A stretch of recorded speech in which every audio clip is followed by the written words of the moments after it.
देश में जो भी भ्रष्टाचार और अवैध उगाही है और देश के कानून व्यवस्था को लेकर के सुप्रीम कोर्ट के वकील अश्वनी उपाध्याय समय समय पर अपनी आवाज उठाते रहे हैं।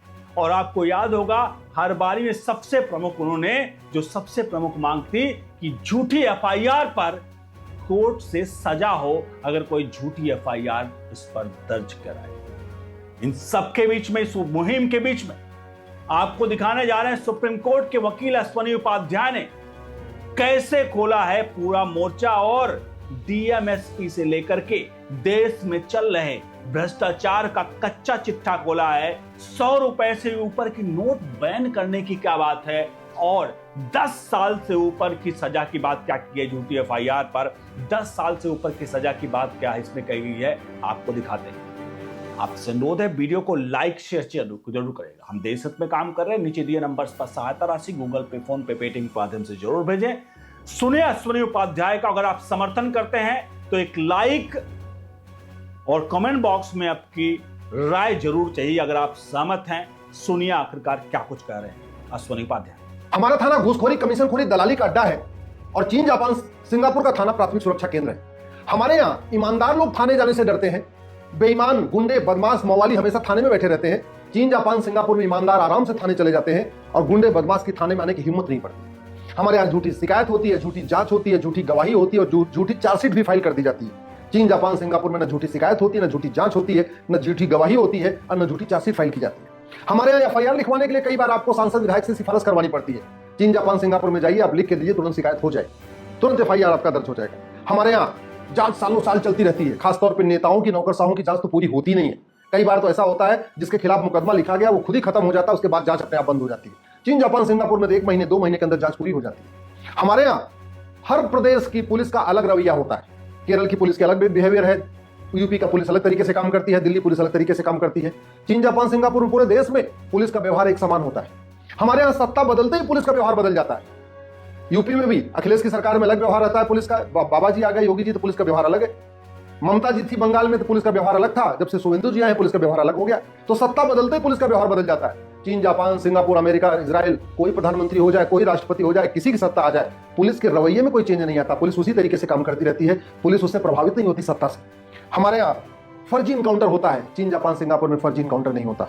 हमारे यहाँ नेता के साथ अलग व्यवहार पुलिस करती है, जनता के साथ अलग व्यवहार करती है, गरीब के साथ अलग व्यवहार करती है, अमीर के साथ अलग करती है, मजदूर के साथ अलग व्यवहार होता है, मालिक के साथ अलग व्यवहार होता है। चीन, जापान, सिंगापुर में पुलिस का व्यवहार सबके लिए एक समान होता है। लगभग थोड़ा बहुत डिफरेंस तो रहेगा, लेकिन सबके लिए एक समान होता है। जानते हैं इन सभी समस्याओं का मूल क्या है, मूल कारण क्या है? ये घटिया पुलिस एक्ट 1861 में अंग्रेजों ने बनाया था, हमें लूटने के लिए, हमें बांटने के लिए, हमें लाठियों से पीटने के लिए, और ये कानून आज भी चल रहा है। इसी 1861 वाले पुलिस एक्ट का उपयोग करके जलियांवाला बाग में गोली मारी गई थी। इसी का कानून का उपयोग करके लाल बाल पाल को पीटा गया, भगत सिंह, सुखदेव, राजगुरु को फांसी हुई। इसी घटिया पुलिस एक्ट का उपयोग करके वीर सावरकर जी को काला पानी दिया गया। दुर्भाग्य देखिए, हमारे देश में जितने विरोधी पार्टियां होती हैं सब सत्ता के ऊपर उत्पीड़न का आरोप लगाती हैं कि सत्ता के इशारे पे पुलिस हमारा उत्पीड़न करती है, लेकिन कभी वो पुलिस रिफॉर्म की बात नहीं करती, कभी इस घटिया कानून को बदलने की मांग नहीं करती। जानते हैं क्यों? क्योंकि उनको लगता है कि ये कानून जब तक रहेगा पुलिस सत्ता की गुलाम बनी रहेगी। अभी एक पार्टी की सत्ता गुलाम है, कल को हम भी पार्टी में जाएंगे, पुलिस हमारी सत्ता की गुलाम हो जाएगी, तो हम इसी कानून का उपयोग करके पुलिस से वसूली करवाएंगे। हमारे देश में हवलदार, थानेदार सब मिलकर वसूली करते रहते हैं। क्यों? क्योंकि केवल अपने नहीं करते, उनको ऊपर तक देना होता है, और उसका भी मूल कारण ही घटिया कानून है। इसलिए अगर आप चाहते हैं कि देश सुरक्षित बने, पुलिस का व्यवहार सबके लिए एक समान हो, तो इस घटिया कानून को बदलने की मांग करिए। एक one nation one police code लागू करने की मांग करिए, पुलिस चार्टर लागू करने की मांग करिए, one nation one penal code लागू करने की मांग करिए, एक इन्वेस्टिगेशन चार्टर लागू करने की मांग करिए। भाई चोरी, लूट, झपटमारी अगर पूरे देश में हो रही है तो उसका इन्वेस्टिगेशन का प्रोसेस एक ही होना चाहिए ना। हत्या, बलात्कार पूरे देश में हो रहा है तो हत्या में क्या क्या हमें सवाल पूछने हैं, 20 सवाल, 50 सवाल, उसकी लिस्ट होनी चाहिए, स्टैंडर्ड एक लिस्ट बन जानी चाहिए। बलात्कार में हमें कितने सवाल पूछने हैं, मान लो 50 सवाल पूछने हैं, 60 सवाल पूछने हैं, 50 पॉइंट के ऊपर जांच करनी है, उसका एक स्टैंडर्ड फॉर्मेट होना चाहिए। पूरे देश की पुलिस उसके लिए जांच करना चाहिए। ऐसा तो नहीं होना चाहिए ना कि हत्या के केस में यूपी की पुलिस अलग जांच करे, बिहार की पुलिस अलग जांच करे, बंगाल की पुलिस अलग जांच करे। एक हमें अपराध के हिसाब से एक स्टैंडर्ड क्वेश्चनायर बना लेना चाहिए। आतंकवाद में ये हमारे 100 सवाल होंगे, अलगाववाद में ये 100 सवाल होंगे, माओवाद, नक्सलवाद में ये सवाल होंगे, हत्या बलात्कार में ये सवाल होंगे, साइबर फ्रॉड में ये सवाल होंगे। जो भी हमें जांच करने का एक स्टैंडर्ड फॉर्मेट होना चाहिए।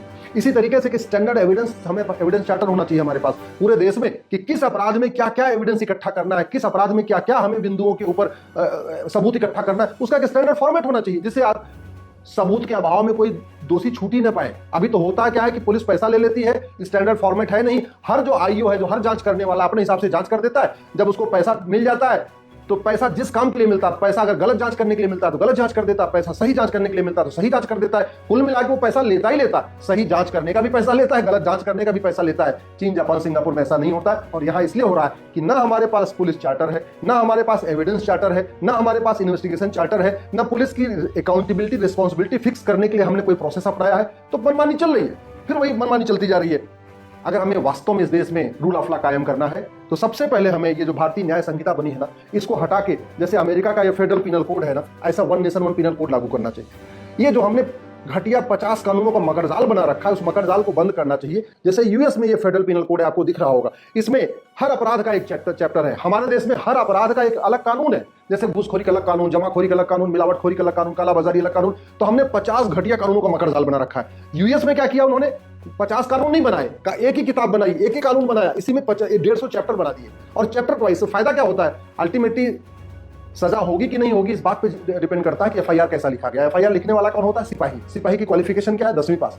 10वीं पास या 12वीं पास सिपाही जो एफआईआर लिखता है वो इतना काबिल नहीं है कि 50 कानूनों को पढ़े और 50 कानूनों की धारा को देखे और उसके बाद एफआईआर करे। अगर उसके पास एक सिंगल किताब होगी, कोई भी व्यक्ति आएगा, जो भी अपराध बताएगा सीधे इसके इंडेक्स में जाएगा, इंडेक्स में चैप्टर 1, चैप्टर 2, चैप्टर 5, चैप्टर 10। और जब चूंकि दिन भर में 20 एफआईआर लिखेगा, 20 बार इसका इंडेक्स खोलेगा, तो कुछ ही दिन के बाद उसको चैप्टर याद हो जाएंगे कि चोरी लूट झपटमारी का ये चैप्टर है, हत्या बलात्कार का ये चैप्टर है, साइबर फ्रॉड का ये चैप्टर है। तो फिर एफआईआर लिखना आसान हो जाएगा। और अगर एफआईआर अच्छा लिखा जाएगा तो जांच अच्छी होगी, और जब एफआईआर अच्छा होगा, जांच अच्छी होगी, गवाही अच्छी होगी, तो ट्रायल अच्छा होगा, फिर मुकदमे की जल्दी सुनवाई होगी, फिर सजा भी होगी।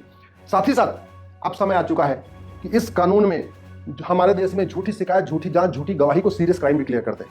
और जब भी कोई व्यक्ति थाने आए एफआईआर लिखवाने, तो जब भी वो एफआईआर शिकायत करे, उससे अंडरटेकिंग ले लिया जाए कि जो कुछ मैंने लिखवाया है सही है, और अगर ये हमारी शिकायत गलत पाई गई तो मैं जानता हूं मुझे 10 साल की सजा होगी। झूठी शिकायत आदमी करेगा नहीं। एफआईआर लिखते समय भी अगर अंडरटेकिंग ले लिया जाए कि जो हमने एफआईआर लिखा है बिल्कुल सही है, अगर ये एफआईआर गलत निकली तो मैं जानता हूं उसमें 10 साल सजा होगी, गलत झूठी एफआईआर होगी नहीं। जांच करने वाले से अंडरटेकिंग ले लिया जाए कि जो मैंने जांच किया बिल्कुल ठीक है, मुझे पता अगर मैं झूठी जांच करूंगा मुझे 10 साल सजा होगी, झूठी जांच नहीं होगी। गवाही देने वाले से अंडरटेकिंग ले लिया जाए कि जो मैं गवाही दे रहा हूं बिल्कुल सही है, और मुझे पता है कि फर्जी गवाही, झूठी गवाही सीरियस क्राइम में मुझे 10 साल सजा होगी, लोग झूठी गवाही नहीं देंगे। जब झूठी शिकायत बंद हो गई, झूठी एफआईआर बंद हो गई, झूठी जांच बंद हो गई, झूठी गवाही बंद हो गई, 50% मुकदमे ऐसे बंद हो जाएंगे और आगे से फर्जी केस नहीं आएंगे।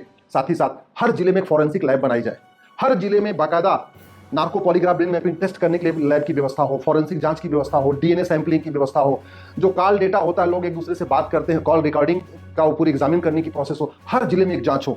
और साथ ही साथ हमें पुलिस वालों का भी ध्यान रखना पड़ेगा। ये पुलिस वाले कोई तीसरी दुनिया से नहीं आते। आपने अश्वनी उपाध्याय को सुना, आपने देखा कि किस प्रकार से उन्होंने एक एक चीजों को, देश में चल व्याप्त भ्रष्टाचार को खत्म करने की बात कही। और ये भ्रष्टाचार क्या खत्म होना चाहिए या नहीं चाहिए, आप बताइए। जितना हो सके अपने हित मित्रों को जरूर शेयर करिए, और हम देश हित में काम करें। नीचे दिए नंबर्स पर सहायता राशि जरूर भेजिएगा, और जितना हो सके आप सभी का समर्थन स्वागत योग्य है। बहुत बहुत धन्यवाद।